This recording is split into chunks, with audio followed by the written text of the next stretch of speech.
সারাদিন রোজা রেখে মাগরিবের আজান শুনে ইফতারি করেন ধর্মপ্রাণ মুসলমানরা। ইফতারের পর শরীরে শক্তি ও কর্মচঞ্চলতা বাড়ে, তাই সুস্থ থাকতে ইফতারি খেতে হবে পুষ্টি সমৃদ্ধ খাবার।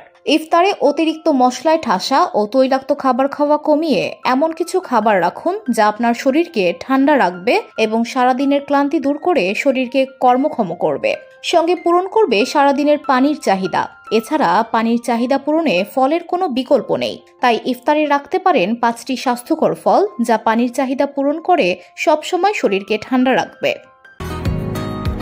বসুন্ধরা, উত্তরা, বনশ্রী, কুড়িল ও বাড্ডা সহ রাজধানীর বিভিন্ন স্থানে অভিজাত ও অত্যাধুনিক মানের ফ্ল্যাট কেনার এক নির্ভরযোগ্য প্রতিষ্ঠান প্লেজেন্ট প্রপার্টিজ লিমিটেড। তাই আপনার স্বপ্নের আবাসনের জন্য আজই যোগাযোগ করুন। Pleasant Properties Limited, where destiny matches eventually. চলুন জেনে নেই কোন ফলগুলো খেলে ইফতারে সতেজ থাকা যায়। শসা।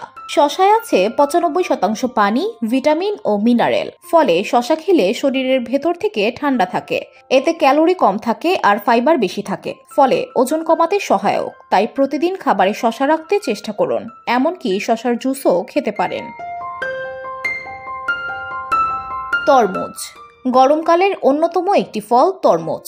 এটির 92% পানি হওয়ায় শরীরে পানির চাহিদা সহজেই পূরণ করে। এছাড়া এতে রয়েছে vitamin A, vitamin B6, vitamin C, antioxidant ও অ্যামিনো অ্যাসিড। ফলের রস হিসেবে ইফতারের টেবিলে রাখতে পারেন তরমুজ।